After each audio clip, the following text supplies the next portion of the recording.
Hello, hello, hello, friends. Nicholas here with DIVO-Ted Talks, Devoted Talks, depending on how you want to say it, where we take ancient wisdom and practices through a modern lens and experience to help you and those you love in suffering in your personal and greater worlds alike. And my friends, have you been wondering why it is you're so inflamed or you're so challenged by things that are uh, autoimmune or something like that? Well, if you want to know more about that, keep listening. So, autoimmune, inflammation, challenges with life, right? So, according to Ayurveda and yoga,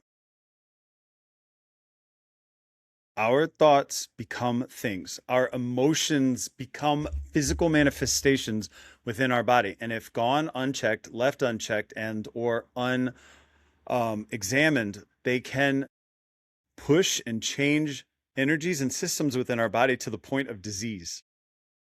It can also push us to the point of health, but disease is what is probably drawing you to this message right here, right now. So let's talk about that aspect of things, right?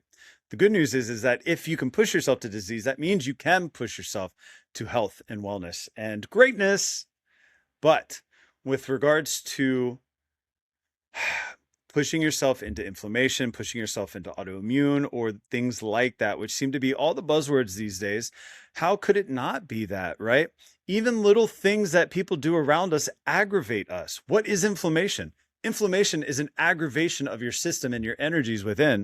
And so why wouldn't us being aggravated and annoyed and or upset day in and day out in a society that is very fiery as it is, full of judgment, full of rage, full of things that rub you the wrong way, why wouldn't we be inflamed? Like everything about that sounds like a rash. I mean, am I lying here? Like what?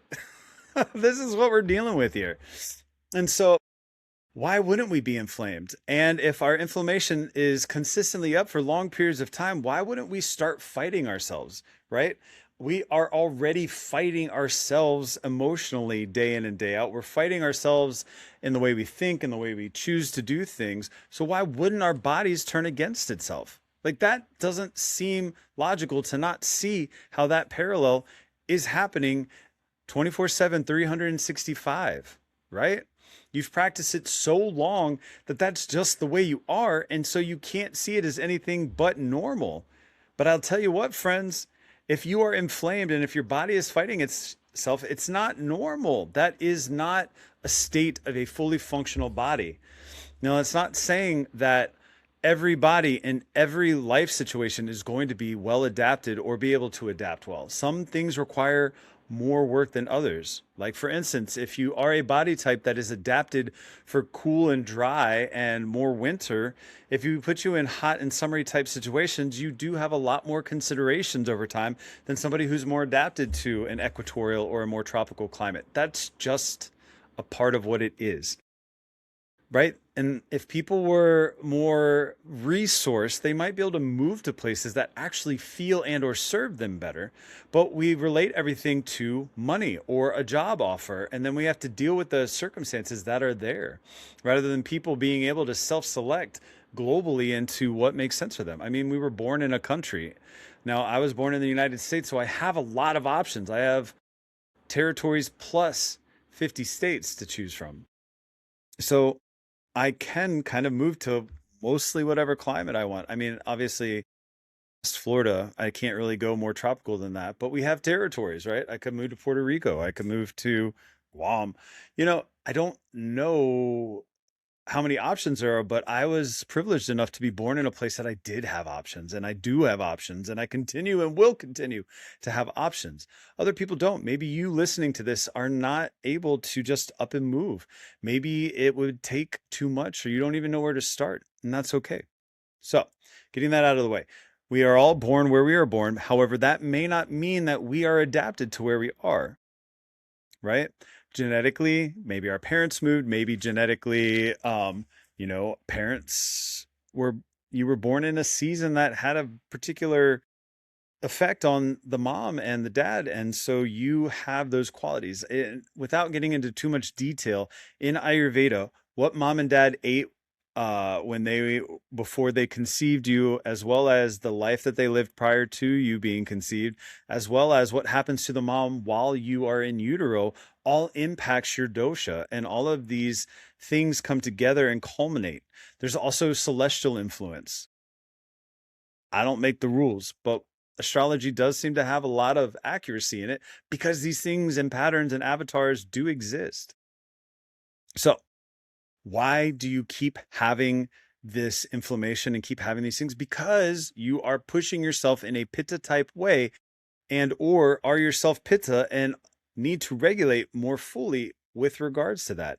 Doing more, just striving more, trying to achieve more and burning all your resources, and or constantly trying to rub yourself, or constantly criticizing yourself, aka rubbing sandpaper against yourself to be better, to polish yourself, isn't always the answer, right? But our society has led us to say that. But I would also argue that they led us to believe that so that we would keep buying their stuff under the guise that we could have the life that they have. But ironically, do we actually want the life that they have? Do we actually know what their life is? Or has it been presented to us in such a way that we think we do? And I would argue that it's the latter most often. So we have these emotions, and they're creating these immune type responses in our emotions and our actions, which then are translated to the same within the body.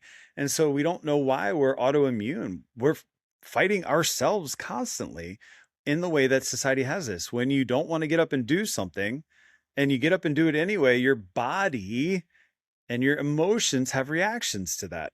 And then we say, oh, you're just being lazy. Well, how does your body feel if it's actually saying, I need more sleep, because it actually needs more sleep, and you tell it it's being lazy, right? None of us are actually living in a vacuum where we can constantly say, I got enough sleep, I got enough food, I got enough emotional satiety. Who can say that? Not very many people. But really, who lives in a bubble enough that they could do that? Very few people, I would say. In fact, I used to think maybe I should just go be a monk and be an ascetic and just meditate all day. Nope.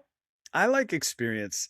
I like learning. I need these life experiences to help me realize more of myself. And that's my lot in life. And you know what? Some people are meant to be the ascetic, and some people are meant to be the monk. More power to you.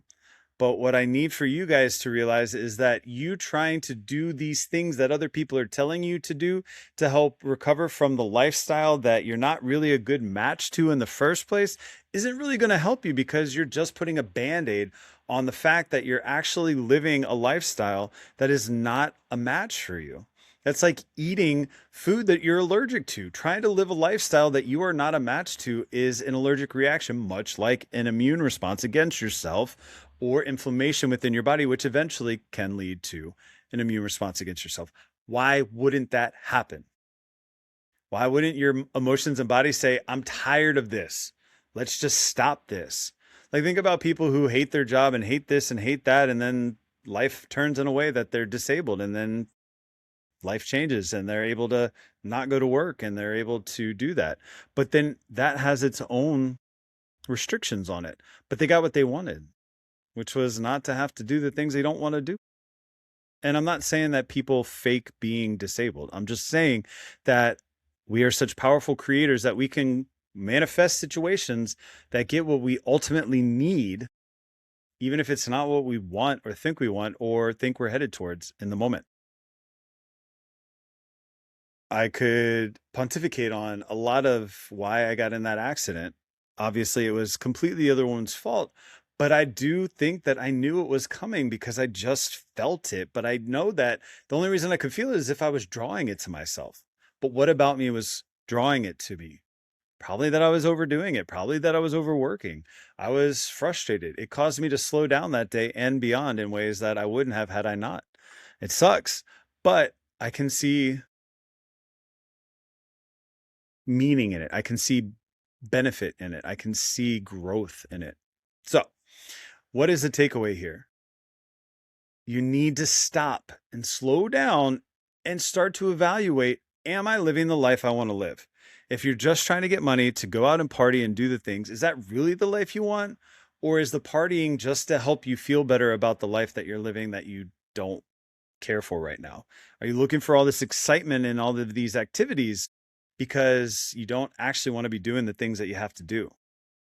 Or your lot in life isn't exactly what you thought it would? I'm not saying that that's the answer. Maybe it's something else. Maybe it's something like, I don't want to feel the way that I'm feeling, so I need to go do these things so that I feel better about my life, all the while ignoring the state that your body is in, and thus your body feels ignored, and thus in its being ignored, it's like, I'm gonna get attention one way or another, and it pops off with inflammation. It pops off with autoimmune. It pops off with some other disease breakdown or disorder, right?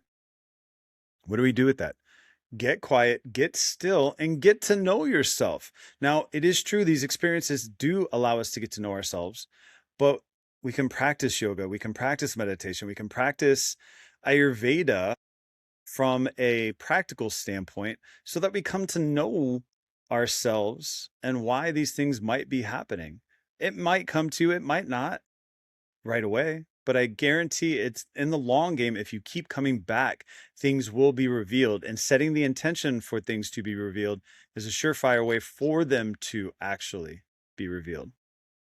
But until then, my friends, my wish for you is peace, serenity, and to be well and be free.